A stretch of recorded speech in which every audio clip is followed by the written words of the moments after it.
Chicos y chicas, muy buenos días, buenas tardes, buenas noches. Segunda videoclase del periodo. Vamos obviamente a continuar con lo que tiene que ver con propiedades de las funciones. Habiendo visto ya lo que tenía que ver con funciones inyectivas, sobreyectivas y biyectivas, vamos a pasar a hablar de lo que tiene que ver con la simetría de las funciones. Entonces, vamos nosotros a limitar en este caso el estudio únicamente la simetría con respecto al eje Y, al eje vertical. Obviamente ustedes pueden encontrar bibliográficamente simetría con respecto al eje X, simetría con respecto a una línea horizontal, simetría con respecto a una línea oblicua, etc. Pero aquí lo importante es entender el concepto de simetría en funciones y pues esencialmente lo vamos a limitar a lo que tiene que ver con el eje Y, la simetría con respecto al eje Y, y vamos a determinar si una función es o no simétrica con respecto al eje Y o finalmente con respecto al origen, y hasta ahí limitamos nuestro estudio. Hablamos entonces de funciones pares e impares. Una función par, pues obviamente, tal cual lo acabamos de decir, será simétrica con respecto al eje Y. Desde el punto de vista gráfico, simétrica quiere decir que podríamos pensar en que el eje Y constituye un espejo puesto en forma vertical y que todo lo que se vea a su derecha se va a verse reflejado exactamente igual a su izquierda. Entonces, en este caso, ustedes pueden ver ahí a la derecha de la pantalla una función par. Dense cuenta de que si yo lo miro tomando como referencia el eje Y, veo algo exactamente igual a la derecha que a la izquierda. Desde el punto de vista algebraico, tal cual nos lo dice acá, una función par está definida de esta manera. Cuando la función evaluada en el negativo de un número tiene la misma imagen o es exactamente igual su valor de evaluación a tomar la función evaluada en el valor original, en el valor que tomamos como referencia. Por ejemplo, si nosotros evaluamos una función par en x igual a 1, eso quiere decir que por ser par, en x igual a menos 1, la función será exactamente igual, es decir, tendrá el mismo valor para la imagen. Eso lo podemos ver aquí desde el punto de vista gráfico. Si imaginamos que aquí tenemos, por ejemplo, menos 1, vemos que su imagen llega hasta esta altura y, perdón, en el caso de que tomemos acá 1 positivo, vemos que llega hasta esta altura, y en el caso de que tomemos 1 negativo, también llega a la misma altura. Es decir, las imágenes tanto de 1 como de menos 1 tienen el mismo valor, tienen la misma altura dentro de la gráfica, y por tanto consideramos que es una función par. Siempre que nosotros contemos obviamente con la gráfica, ella va a constituir una herramienta muy valiosa y muy versátil, obviamente, para determinar esto de la paridad. Si nosotros ya contamos con la gráfica, pues podemos hacer visualmente la determinación de si la función es par o no, tomando obviamente las medidas de las imágenes de un valor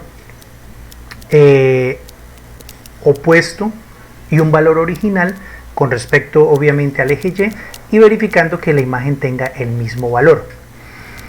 De las funciones que ustedes conocieron el año pasado en trigonometría, la función coseno, por ejemplo, es una función par, precisamente porque ustedes podrán darse cuenta de que si la evaluamos a la derecha, es decir, en los números positivos, con cierto valor, y la evaluamos posteriormente con su valor opuesto, vamos a encontrar que la imagen tiene exactamente el mismo valor.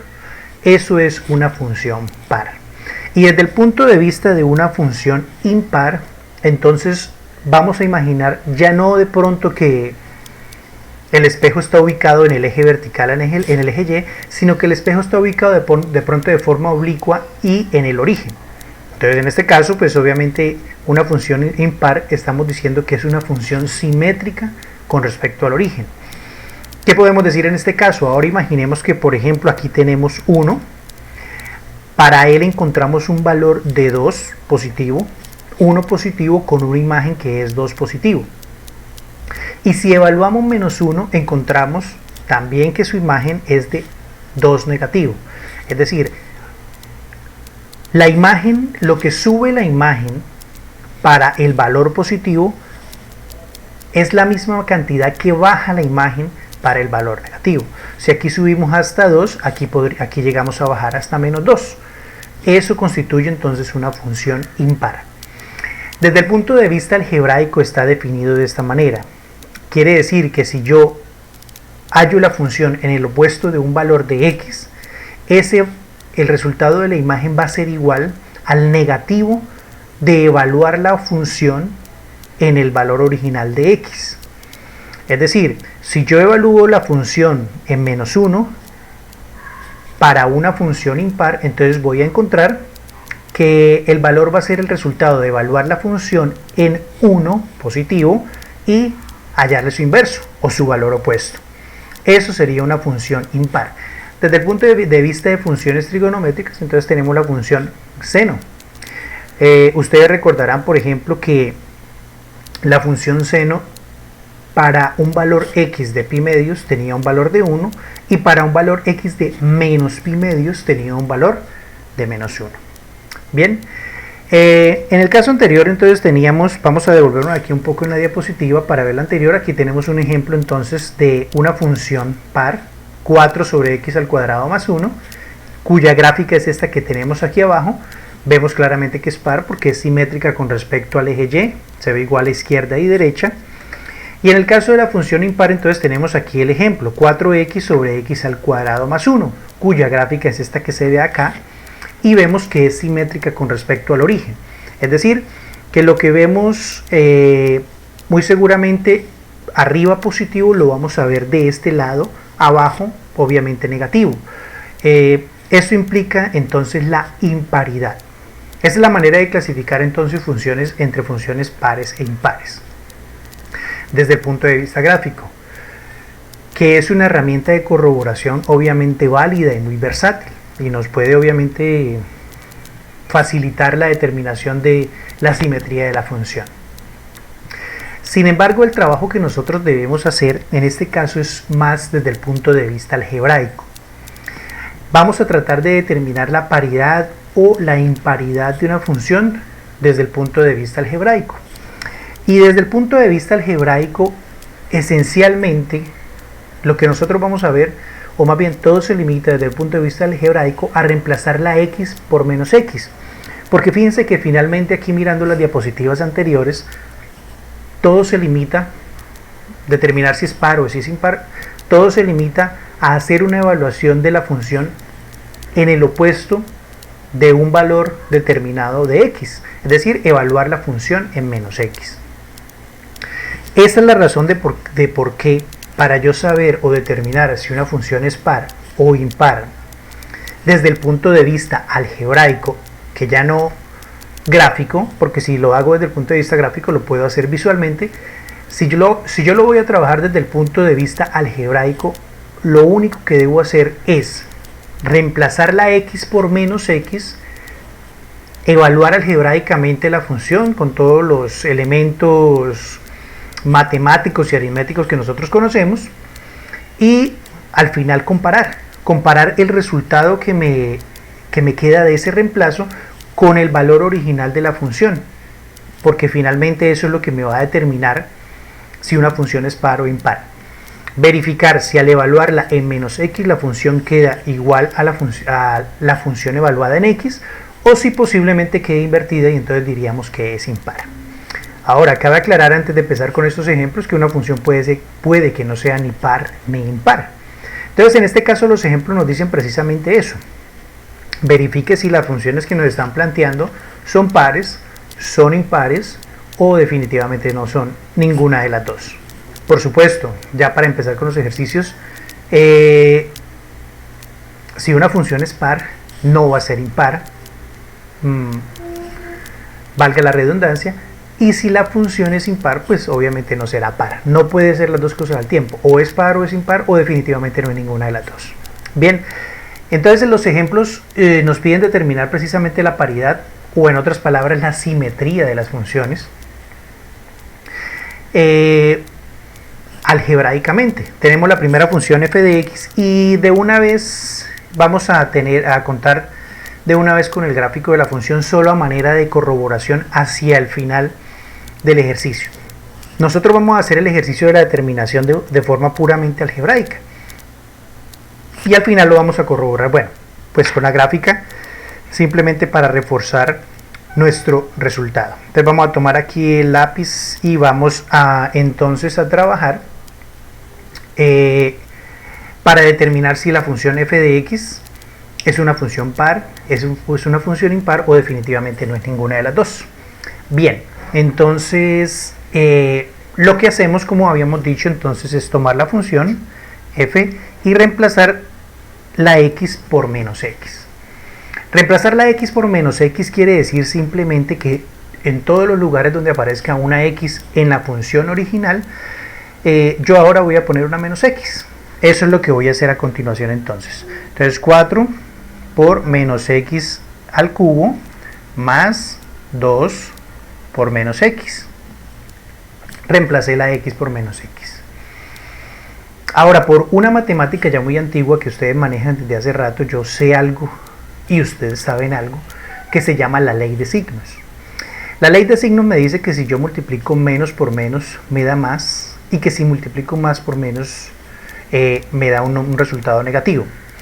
En vista de que tengo ahí este signo menos elevado al cubo, es como si estuviera multiplicando 3 veces ese signo, menos por menos por menos. Y ese resultado pues obviamente va a mantener su negatividad, va a ser menos. Y en este caso pues obviamente en el caso de este menos que tenemos acá, simplemente lo podemos sacar del paréntesis y pasarlo a multiplicar el 2 positivo que está afuera. Tendríamos un menos multiplicando un 2 positivo, un negativo por un positivo, me quedaría negativo. En otras palabras, el resultado siguiente, o ya simplificando un poco más, de f de menos x sería igual a, dijimos entonces que menos por menos por menos quedaría aún siendo menos, por eso ponemos aquí menos 4 x al cubo, o sea que la x de todos modos queda elevada al cubo, y aquí dijimos que menos por más daría menos, entonces nos quedaría menos 2 por x.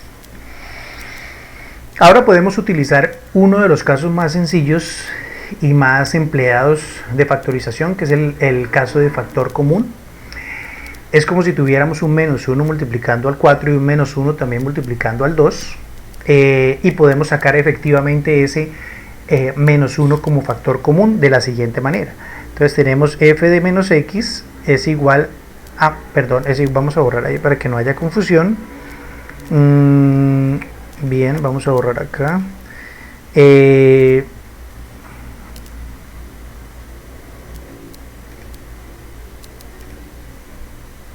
Bien, es igual a menos 1 que multiplica a 4 x al cubo más 2 por x.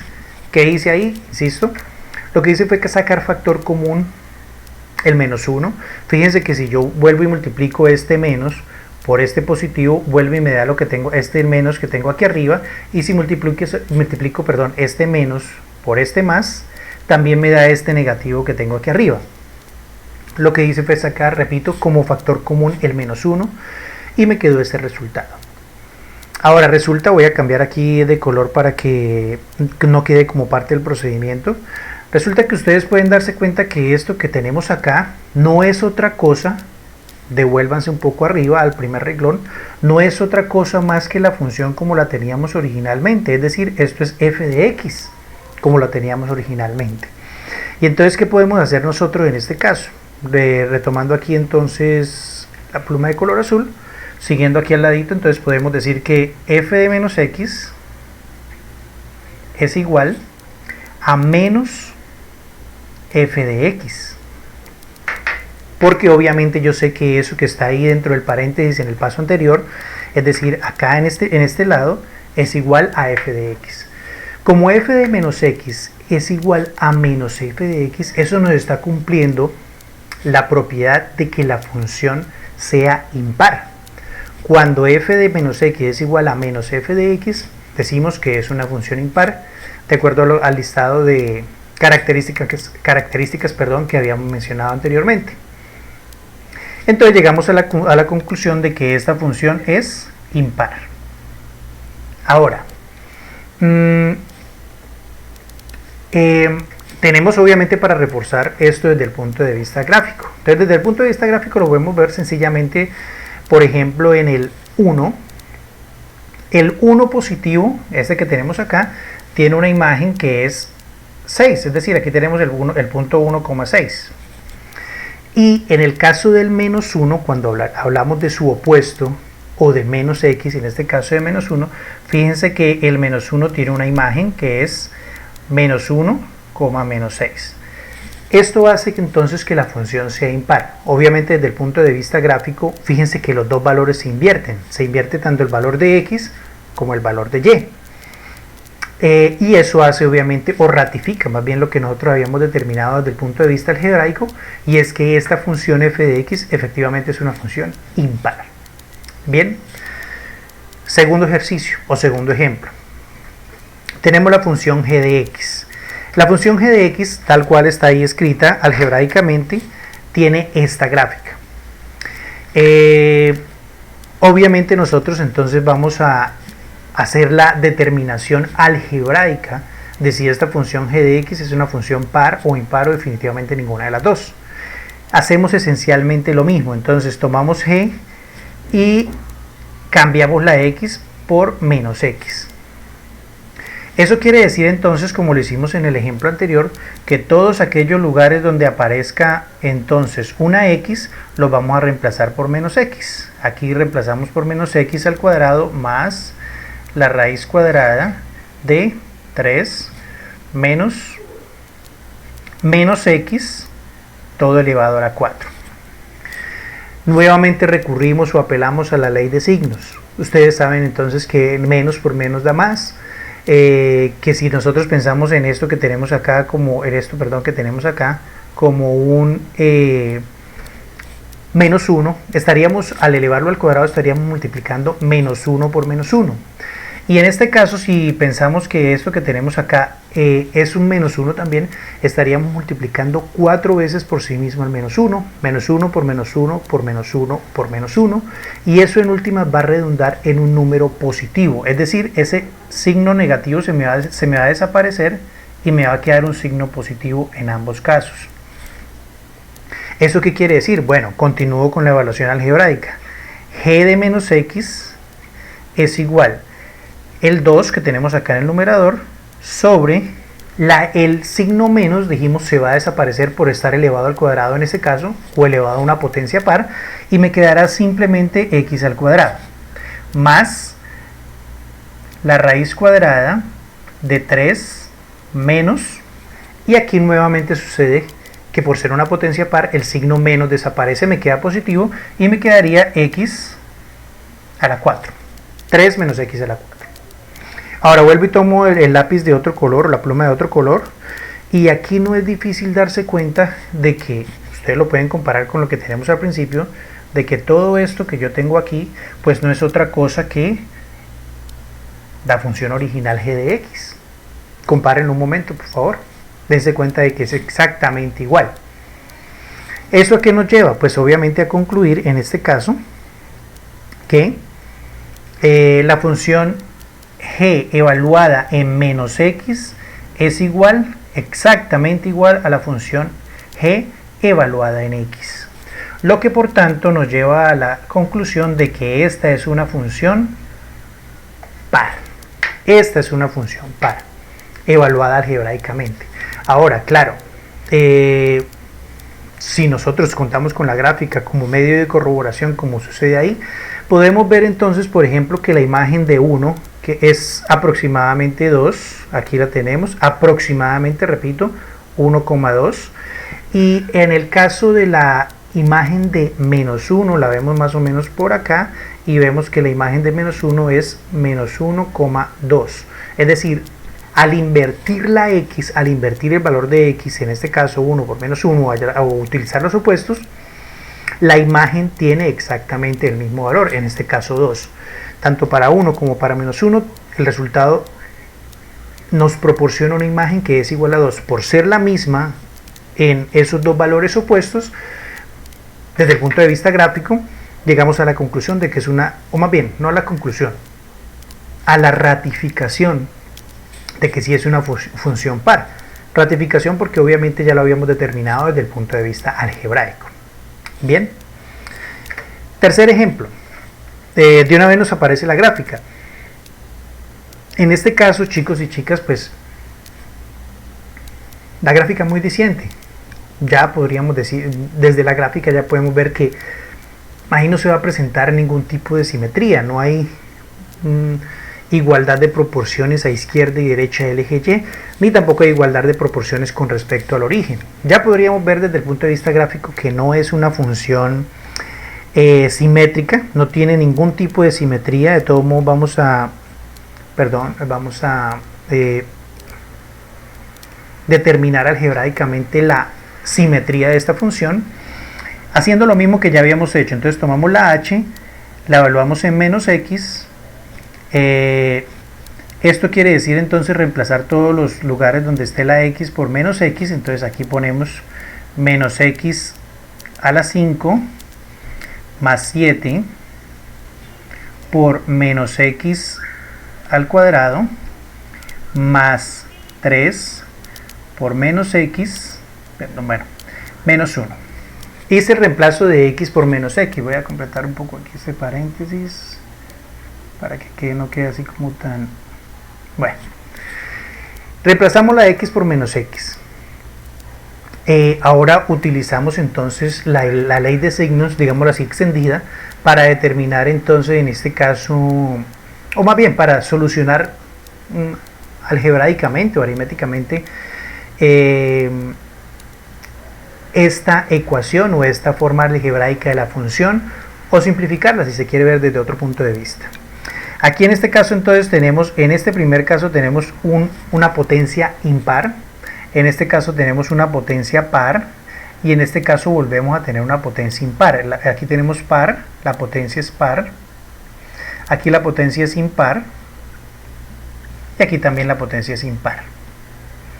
Donde la potencia sea impar, el signo, por ley de signos, repito, se va a mantener. Eso quiere decir que este menos se va a mantener, que este menos también se va a mantener, pero que este menos de acá se va a convertir en positivo. Lo que quiere decir que la función entonces nos va a quedar montada o escrita de la siguiente manera para menos x. Como este primer signo se mantiene, lo podemos sacar y decir que es menos 3x a la 5. Como este segundo signo se cambia, lo dejamos positivo, nos queda más 7x al cuadrado. Y como este último signo se mantiene, el negativo, lo dejamos negativo, menos 3x menos 1. Ya tenemos resuelta y simplificada totalmente la función evaluada para menos x. Pero resulta que si ustedes empiezan a mirar término a término, muy seguramente no van a encontrar ninguna similitud. Bueno, o van a encontrar similitudes parciales, pero en este caso pues obviamente no podemos sacar conclusiones a partir de similitudes parciales. O es totalmente igual, o es exactamente igual, o definitivamente con un solo elemento, un solo término de esa expresión que no nos funcione, pues obviamente ya descartamos por completo que haya algún tipo de similitud. Estoy tratando aquí de escribir para ver si nos queda bien, si nos recibe aquí el computador. Bueno, listo, hasta ahí. Bien, entonces podríamos empezar a comparar término a término.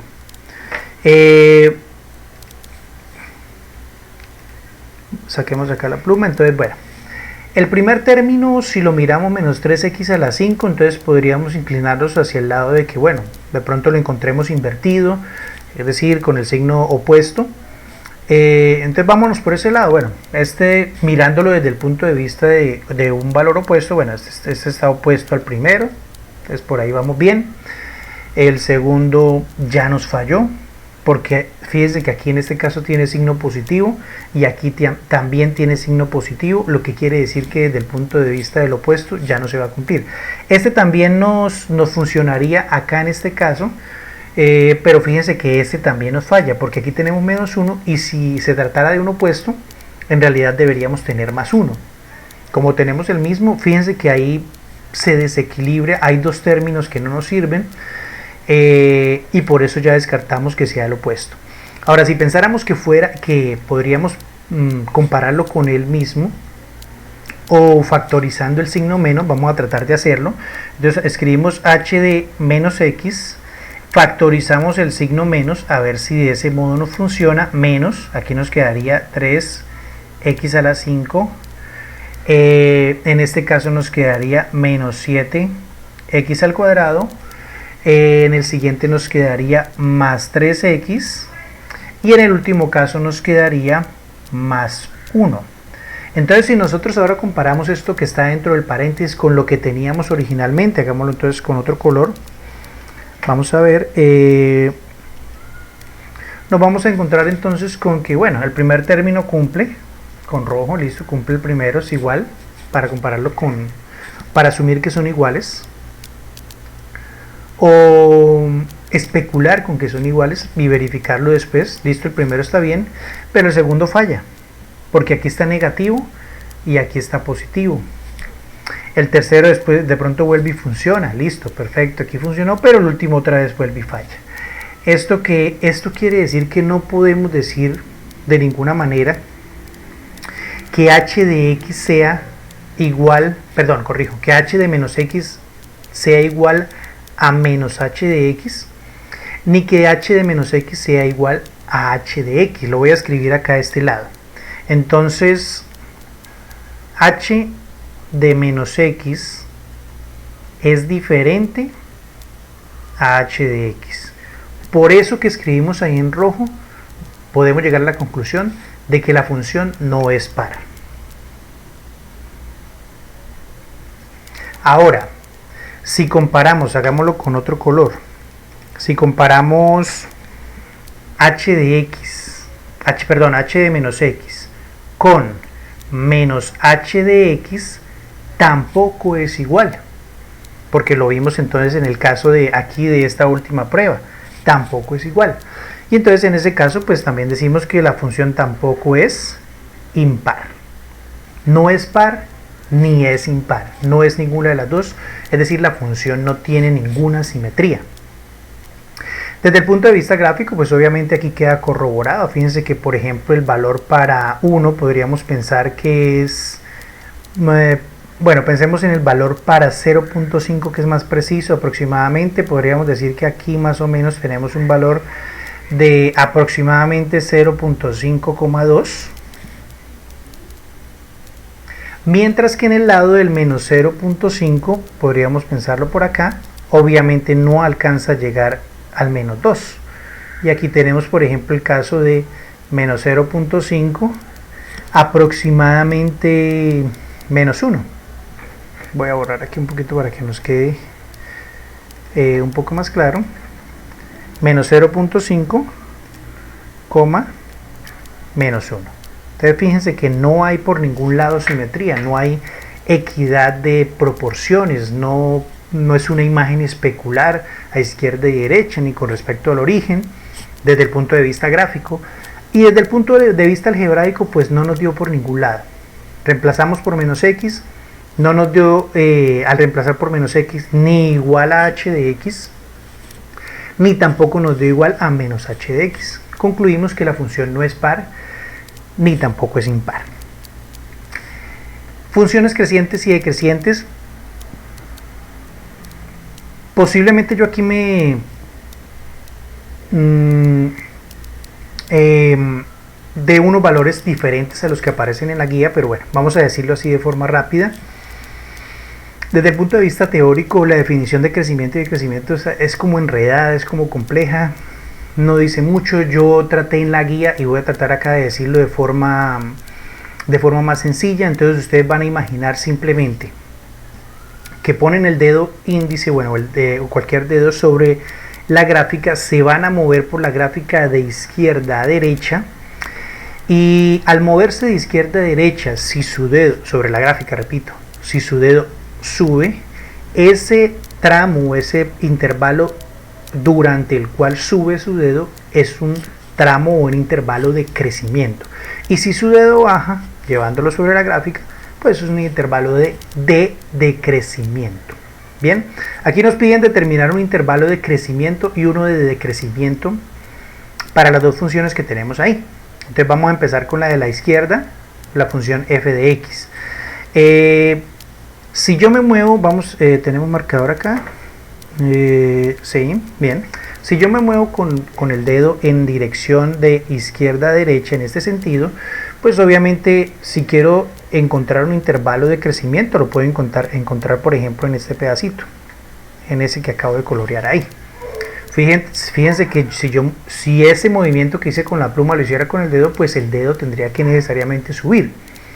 Entonces en este caso podemos decir que un intervalo de crecimiento, escribámoslo acá, crecimiento, sería el intervalo desde 0 hasta 1. Los intervalos de crecimiento se dan en términos de la variación de x. Fíjense que la que varió de 0 a 1 fue la x, la que varió de 4 a 6, pero los intervalos los damos, repito, en términos de la variación de la variable independiente, en este caso x. Y un intervalo de decrecimiento, bueno, tomémoslo por acá, desde 2 hasta 3, ahí está, moviéndome en ese sentido de izquierda a derecha, pues mi dedo tendría que bajar, entonces escribimos decrecimiento, tendríamos el intervalo desde 2 hasta 3, nuevamente recuerden que son los valores de x los que se ponen ahí en el intervalo, no los valores de y. En el caso de la gráfica de la derecha, es una función exponencial g de x, nos pide también crecimiento y decrecimiento, pero resulta que, bueno, vamos a empezar con el decrecimiento. Tomémoslo con un color diferente y coloreemos un intervalo de decrecimiento. Podríamos pensar desde acá, desde 0 hasta 1. Todo este intervalo es de decrecimiento, desde 0 hasta 1. Entonces podemos decir que un intervalo de decrecimiento es desde 0 hasta 1. Nuevamente recuerden, se da en términos de x. La que varió de 0 hasta 1 fue la x, miren, 0 hasta 1. La x varió desde 0 hasta 1, y en esa variación de x desde 0 hasta 1 tuvimos un descenso en la gráfica o un descenso en el dedo, si se quiere ver así. Y este ejercicio finalmente nos pide un intervalo también de crecimiento, pero resulta que por más que yo me mueva en esta gráfica de izquierda a derecha, mi dedo nunca va a llegar a subir, siempre va a bajar, siempre va a descender. Entonces en este caso, en lo que tiene que ver con intervalos de crecimiento, podemos decir que para esta gráfica no existen intervalos de crecimiento, todos son de decrecimiento, no hay intervalos de crecimiento, no hay de crecimiento. Y listo, chicos, terminamos entonces estos ejemplos o estas nuevas propiedades de las funciones. A continuación entonces aparece la segunda tarea. En el pizarrón de tareas están las tareas distribuidas para lunes y martes, así las deben entregar. Esta la tendrían que entregar el próximo martes. Ejercicios parte 2 de la guía número 1, por supuesto de tercer periodo. Muchísimas gracias por su visita, por su atención. No olviden dejar el comentario con su nombre y su grado. Recuerden también que yo puedo hacer preguntas con respecto a la videoclase dentro de esos mismos comentarios. Estén muy atentos a esas preguntas que yo formule por ahí. Muchas gracias, chicos y chicas, que tengan un muy feliz resto de día.